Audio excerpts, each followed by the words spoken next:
So my best friend is dead. He's been dead for 12 years. But I get to see him from time to time. I see him in the goofy wave or a smile from a coworker or a student or just a stranger.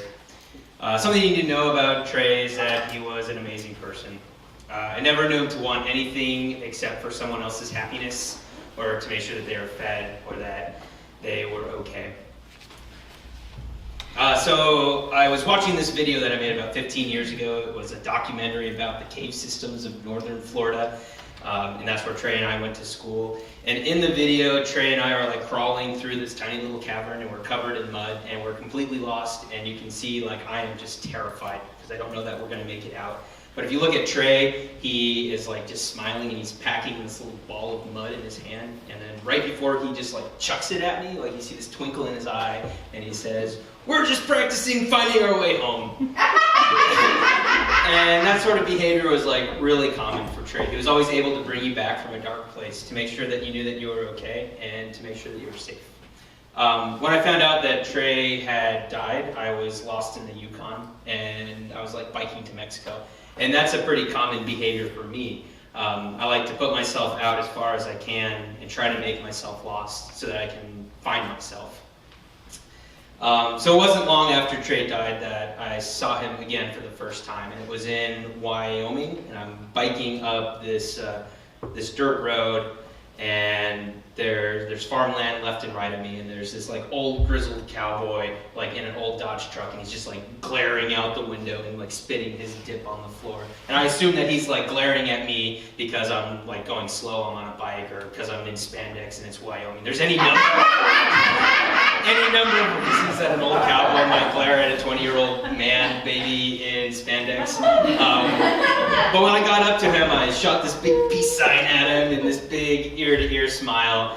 And the reason that I was doing that is that I decided I didn't want to be sad about Trey being dead anymore. So I was trying to put positive energy out into the world. So everyone that I saw, I'd just do this big peace sign and this big smile and let them know that I was having a good day. So I got up to where he could see me, and I was surprised because he shot this big peace sign out his window and then had this big ear-to-ear grin back at me. And in that moment, I realized that Trey was dead, but he wasn't gone, right? His energy had just changed. And I also realized that the energy that you put out into the world has the ability to change the world. So about 3 years ago, I paddled the Tattachini-Alsek River with some friends, and there's this one feature on the river called Monkey Wrench. Some of you probably know it, but at certain stages of the river, it can just get giant. So when I ran it, it was in flood stage, and it was probably a million feet tall. And behind the first wave, there's this big hole, and I kind of miscalculated how I went through it, and I got caught in that hole and sucked back in and flipped over.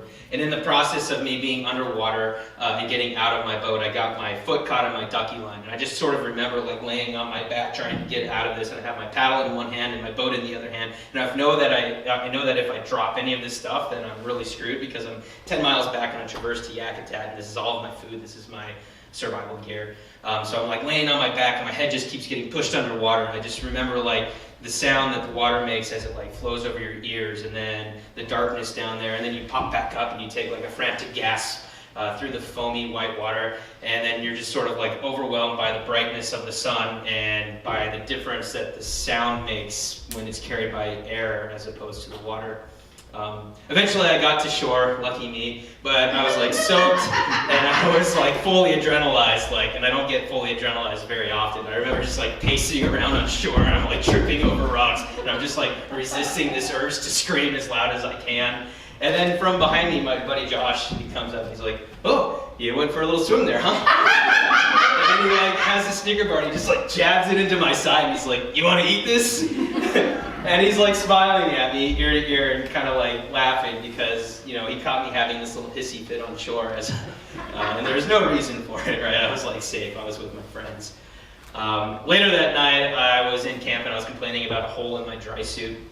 And then Josh is just "Oh, you want to fix it?" And I'm I don't have any glue. He's "I've got glue." And then I'm well, I need pliers too. He's "I got those." And then he jumps up and he frolics off to get his stuff. And he's barefoot because he doesn't wear shoes.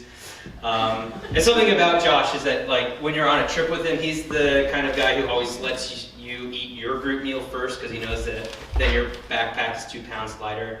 If you have a heavy backpack, he's always like kind of lurking around, waiting for you to put on your pack so he can like grab it and help you put it on. And if you look closely, he's always got like 20 or 30 extra pounds of gear. He's got like an extensive first aid kit. He's have all this gear to fix your gear. Sometimes he even has like board games. It's ridiculous. But pretty much this guy, like, if there's something that he can carry to make your trip better, he's going to do it. But he's never going to let you know. He's never going to acknowledge it. He's not going to mention it at all. So in that like instant, right, where Josh is frolicking around on the beach, I kind of recognized maybe for the first time that if my friend Trey were alive, that I think he would be a lot like Josh.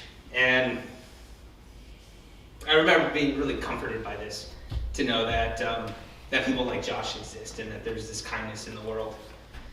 Last summer, I paddled the Talkeetna River, and like the bush plane dropped and put us on shore, and instantly like the storm came out of nowhere. It was supposed to be clear. I just remember watching like these waves of rain just like blowing up the valley, and then like lightning and thunder started, and we were kind of like ooh, frantically like packing up our boats, putting on our dry suits. And by the time we like pushed off, like the thunderstorm was like really impressive. But I wasn't really present in this moment because I was like thinking of my town life. During this last summer, I was working as a carpenter in town, and I was kind of reassessing if I wanted to continue teaching. And I was feeling really guilty about thinking about that, because I knew that I wasn't doing enough for my students, even though I'm working 50 or 60 hours a week, and I knew that I wasn't keeping them safe or giving them the life skills that they need to break their poverty cycle or break the substance abuse that they might be seeing at home.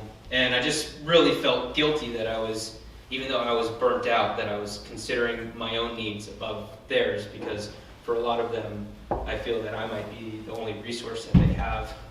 But then there was this like crash of lightning and a like roll of thunder, and I'm back on the river because I have to be. And I remember coming around this bank and just like hitting the wind full on, and then all of a sudden it's just like blowing water and sand into my eyes, and I start tearing up, and I'm like actively digging my paddle into the water to pull myself forward, because otherwise the wind would push me back upstream.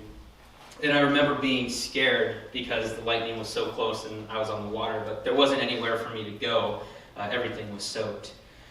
So this summer when I was working as a carpenter, I was on the job site, and one of my students happened to like come up to the job site in their parents' car, and I was like up in the rafters of the addition, and I was nailing down plywood for the roof, and I just remember her like looking up and seeing me and just having this like ridiculous grin and this like goofy wave.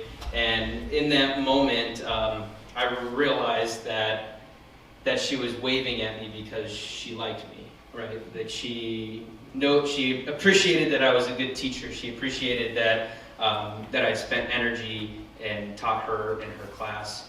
And I just kind of, it like took a lot of the tension out of me, kind of recognizing that. It's kind of funny, like anyone who does a lot of stuff in the backcountry, you get in these like massive storms sometimes, and there isn't really anything you can do but just endure it. And it's kind of like this cathartic event. It's like so much energy just purging out of the world. And I find that when I'm in these storms, like it's cathartic for me as well. And there was just this instant when we were on the river, and like the entire sky just turned white. And I just remember closing my eyes, and then this white light like turned into this orange energy as like the lightning hit a tree that was in front of us, and it just burst into flames. And with my eyes closed, I could like see the color change, and then I could feel the heat from that lightning come across my skin, and then I could feel the sound wave of the thunder just roll past me. And then when I opened my eyes, I was crying like more than I've ever cried before in my life. And it's like the rain is like hitting the water around me and then splashing back up, and everything's just soaked. And in that moment, I was realizing that these students of mine, these people in my life, they never knew Trey. And they won't ever know Trey. Trey's been gone for a long time. They didn't know his energy. They didn't know his laugh or his smile. They never knew him to like drop whatever he was doing to help them. But they know me.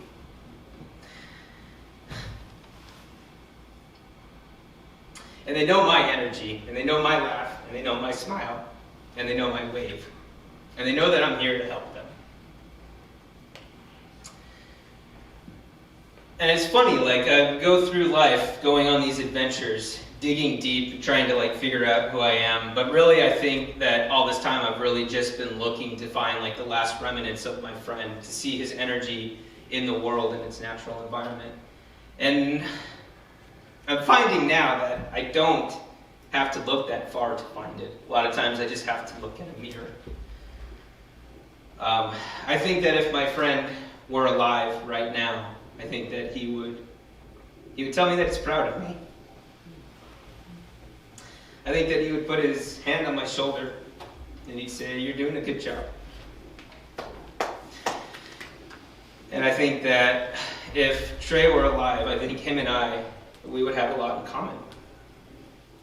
And I keep going back to this time in the cave when I was scared and I was lost. And something he said to me that stuck with me all these years. He told me, "You're never really lost or found. You're just growing." Thanks.